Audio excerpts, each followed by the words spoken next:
Brought to you by Oxyrich. Manikchand Oxyrich, proudly Indian.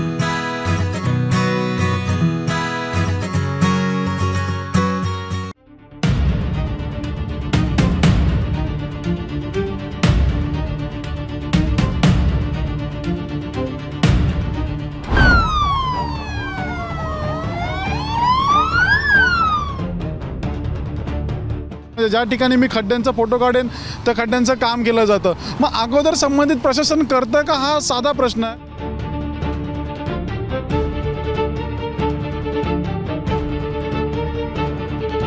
Raigad जिल्ह्यामध्ये जर हजारो लोक मृत्युमुखी पडलेत, रत्नागिरीमधली माहिती मागवली, रत्नागिरीमध्ये देखील तेवढे लोक मृत्युमुखी पडलेत, पण सिंधुदुर्गचा पण डेटा मला यायचा बघाय, मग ऑलमोस्ट तेवढाच जाणार.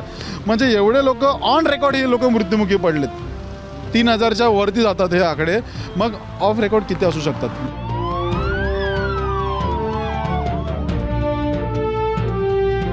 सखोल अभ्यास मी करण्यासाठी पायी चालत निघालो, ना की हेलिकॉप्टरने पाणी, ना कोणत्या लक्झरीज गाडीने पाणी. निघालेले म्हणजे सलया जे आहेत बाहेर एक फूट बाहेर निघालेले, या वारंवार संबंधित प्रशासनाला आम्ही दाखवल्या. असणारे खड्डे, गेलेल्या भेगा, डायव्हर्जनचा अभाव, याच्याने होणारे अपघात, या सर्वांचा GPS लॅटिट्यूड लॉंगिट्यूडचे फोटोज हे संबंधित यंत्रणेला देणार. माझी हात जोडून विनंती आहे, मला याच्यातून ना पैसा प्रसिद्धी मला काहीच नको. माझं फक्त विनंती आहे की माझ्या या कार्यामुळे जरी एका तरी कोकणवासियांचा जीव जरी वाचला ना तर मी पुण्य कमवलं समजेन. मुंबई गोवा महामार्गाची कहाणी पाहत पाहत आम्ही रायगडच्या पाबळजवळ पोहोचलो आहे आणि या स्पॉटवरती आम्ही बघत होतो की या रस्त्याचं जे काम झालेलं आहे त्या कामावरती सुद्धा कुठेतरी प्रश्नचिन्ह उपस्थित केले जाऊ लागलेले आहेत.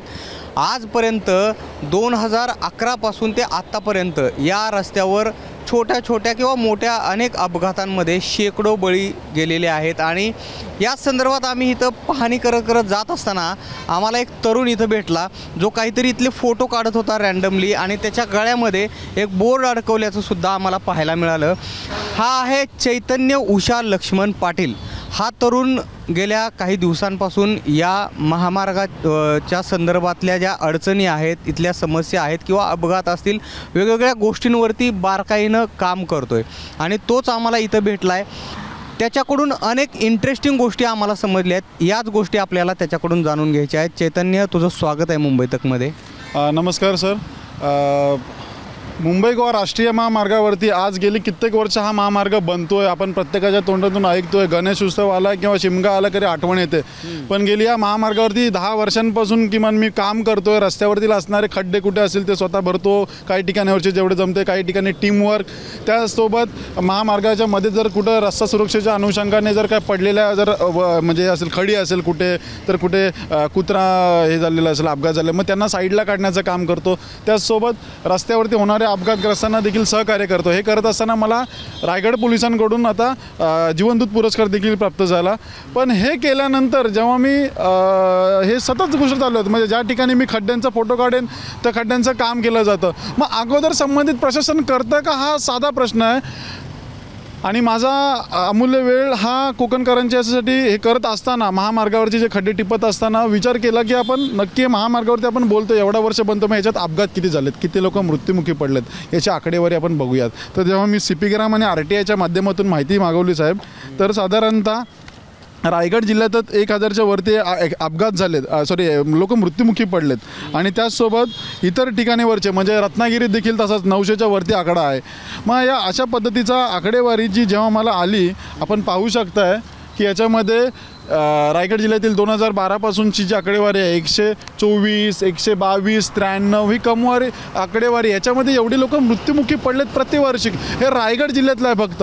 मग रायगड जिल्ह्यामध्ये जर हजारो लोक मृत्युमुखी पडलेत, रत्नागिरीमधली माहिती मागवली, रत्नागिरीमध्ये देखील तेवढे लोक मृत्युमुखी पडलेत. मग सिंधुदुर्गचा पण डेटा मला यायचा बघाय, मग ऑलमोस्ट तेवढाच जाणार. म्हणजे एवढे लोक ऑन रेकॉर्ड हे लोक मृत्युमुखी पडलेत, 3000च्या वरती जातात हे आकडे.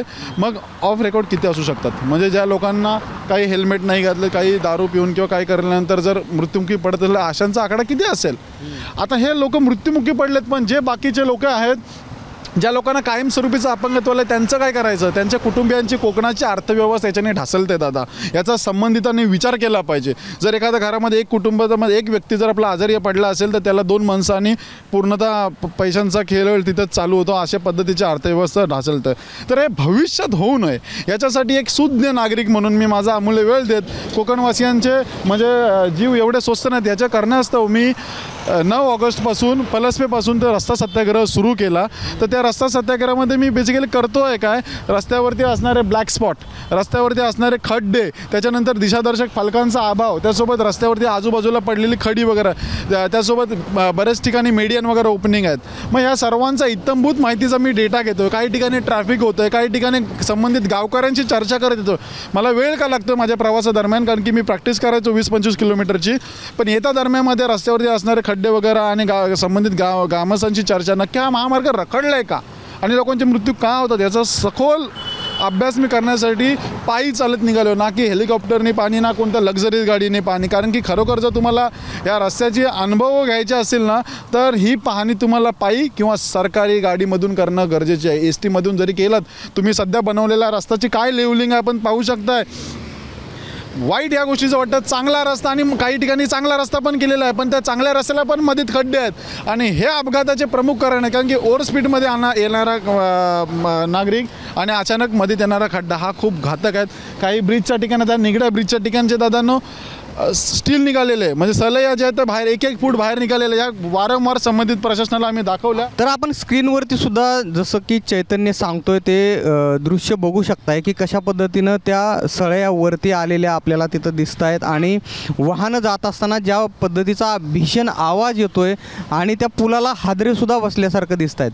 चैतन्य, तुझी जी अगतिकता आहे ती खरंच समजू शकतो. हे खूप अवघड गोष्ट आहे खरं तर. शेकडो मृत्यू होणं, अगदी हजारो मृत्यू होणं आणि इतक्या वर्षांपासून तुम्ही या समस्या फेस करतायत आणि तू ज्या मार्गाचा अवलंब केला आहे सत्याग्रह मार्ग, सुरुवातीला तर हे सांग की तू नेमकं करतोस काय? मी स्वतः इलेक्ट्रॉनिक्स इंजिनियर आहे आणि मला समाजकार्याची देखील थोडी आवड आहे. तर गेल्या बऱ्याच वर्षांपासून हे सर्व काम करतो आहे दादा. रस्त्यावरती असणारे अपघात, त्याचबरोबर जे खड्डे आहेत म्हणजे सुरक्षिततेच्या अनुषंगाने केलेली कामं ही तुम्ही माझ्या इंस्टाग्रामवरती किंवा माझ्या सोशल मीडियाच्या प्लॅटफॉर्मवरती पण काही प्रमाणात बघू शकताय. ठीक आहे, ते ओपन फॉर ऑल आहे. तर आता जो उद्दिष्ट केलेला आपण जे तुम्हाला आकडेवारी साहेब सांगितली की हजारोंच्या संख्येने अपघात, हजारोंच्या संख्येने मृत्यू, आणि हे अजून हा आकडा कमी व्हायचं काम करत नाही आहे. तर हे कुठेतरी थांबलं पाहिजे. कोकणवासियांना न्याय मिळाला पाहिजे. आणि नक्की बोलतो की मुंबई गोवा हायवे का रखडला आहे याची इत्थंभूत पाहणी करत संबंधित गावकऱ्यांसोबत संबंधित म्हणजे जे काही रस्त्याला असणारे खड्डे, गेलेल्या भेगा, डायव्हर्जन्सचा अभाव, ह्याच्याने होणारे अपघात, या सर्वांचा GPS लॅटिट्यूड लॉंगिट्यूडचे फोटोज हे संबंधित यंत्रणेला देणार. म्हणजे माझी आपल्या आजतक आणि मुंबई तकच्या माध्यमातून देखील मी विनंती करतो की संबंधित पत्रकारांच्या माध्यमातून विनंती करतोय, हा माझा केलेला अहवाल हा संबंधित यंत्रणेपर्यंत पोचवा.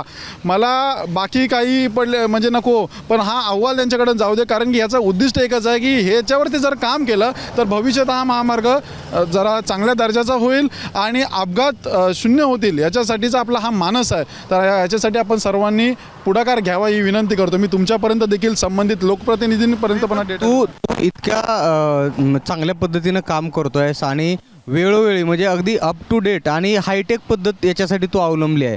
खरं तर हे काम प्रशासनानं करायला पाहिजे जे काम तू करतोयस. बरं, तरीही तू हे काम केल्यानंतर ज्यावेळेस प्रशासनाला म्हणा किंवा राज्यांना अप्रोच करतोस किंवा त्यांच्यापर्यंत पोहोचतोस त्यावेळेस त्यांच्याकडून तुला कशा पद्धतीचा रिप्लाय येतो? आता रिप्लाय साहेब, आता आपण पण काम करतोय, तुम्हाला देखील माहिती असेल राज्यकर्ते फक्त आश्वासनं मिळत आहेत. तर ते आश्वासनं नाही मिळाली पाहिजे. खरोखर माझी हात जोडून विनंती आहे. मला याच्यातून ना पैसा प्रसिद्धी मला काहीच नको. माझं फक्त विनंती आहे की माझ्या या कार्यामुळे जरी एका जरी कोकणवासियांचा जीव जरी वाचला ना तर मी पुण्य कमवलं समजेन किंवा मी काहीतरी एक माझ्या जन्माला आल्यापासून एक सार्थक झालं समजेल. आता तुम्ही पाहू शकता या निगड्या ब्रिजवरती आपण आहोत. या निगड्या ब्रिजची अशी परिस्थिती आहे ना, तिथे सलया निघालेल्या असायच्या. ह्या कॅमेरामॅनला देखील दाखवा की झूम करा, त्या ठिकाणी सलया निघालेल्या असायच्या. मग संबंधित प्रशासनाला फोटो दाखवल्यानंतर ते काम करणार का? GPSचे फोटोज वारंवार हायलाईट केल्यानंतर काम करणार का? अहो, लोकांचे जीव जात आहेत, हे कुठंतरी वाचलं पाहिजे. याच्यासाठी संबंधित यंत्रणेने त्याच्यावरती काम केलं पाहिजे. एकतर ज्या ज्या ठिकाणी मीडियन ओपनिंग आहे ते अनवॉन्टेड जे आहेत हॉटेल्सच्या वगैरे समोर ते बंद करा, किंवा ज्या ग्रामस्थांच्या समोर ते व्यवस्थित चांगल्या दर्जाचे करा. हे अपघाताचे आम्हाला रस्ता सुरक्षित हवा आहे. कोकणवासियांना रस्ता सुरक्षित हवा आहे. त्यांचे प्राण एवढे स्वस्त नाहीत. तर संबंधितांना किंवा केंद्रातील मंत्र्यांना देखील माझी विनंती आहे, राज्यातील मंत्र्यांना देखील विनंती आहे की तुम्हाला हा जो दिलेला अहवाल आहे याच्यावरती संबंधितांकडून हा चांगल्या दर्जाचं काम करून घ्या. कारण की कोकणकरांचे जीव खरोखर एवढे स्वस्त नाही आहेत आणि त्यांना होणाऱ्या वेदना कधीतरी समजून घ्या. कारण की आपण देखील त्याच रस्त्याने प्रवास करताय आणि भविष्यात हे अपघात होऊ नये याच्यासाठी हा रस्ता सुरक्षेचा अभियानच बोलू शकता आपण. हे संबंधितांना माझे सर्व चित्रीकरण की तुम्ही पोस्टरमध्ये देखील मी लिहिलेलं आहे, हा सर्वांचा अहवाल आपण त्यांना देत आहोत. तर रस्त्यावरती जो अभाव आढळलेला आहे तो म्हणजे काही ठिकाणी खड्डे, काही ठिकाणी ब्लॅक स्पॉट, ठीक आहे, त्याचसोबत दिशादर्शक फलकांचा अभाव हा देखील अजूनही आहे. तर ह्याचे संबंधितांनी त्यासोबत मीडियन ओपनिंग आणि महत्त्वाची गोष्ट म्हणजे कोकणातला हा जो रस्ता रखडण्याचं किंवा खराब होण्याचं महत्त्वाचं कारण जेवढा माझ्या कुशलबुद्धीला कळतं आहे की ड्रेनेज सिस्टम प्रॉपर नाही आहे. जर रस्त्यावरती ठिकठिकाणी पाणी साचून राहतं, साचलेलं पाणी ऑटोमॅटिक तो त्याची पाण्याची वाट बघतो किंवा खड्डा करायला लागतो, म्हणून हा रस्ता देखील खराब होतो.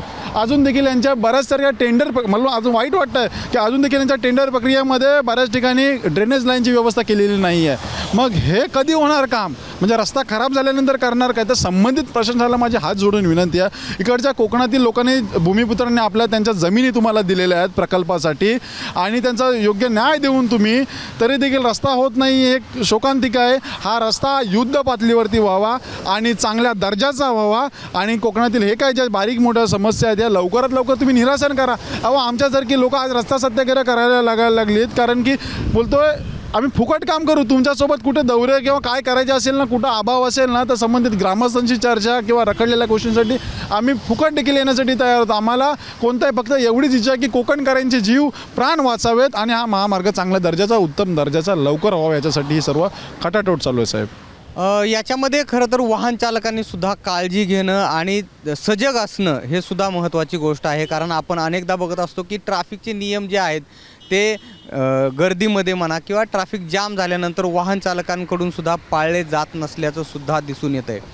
आणि चैतन्याच्या या प्रयत्नाला खरोखर सलामच करायला पाहिजे. कारण त्यानं ज्या पद्धतीचं काम या ठिकाणी सुरू केलेलं आहे, या कामाला खरं तर प्रशासनाकडून सुद्धा सपोर्ट मिळणं तितकंच गरजेचं आहे.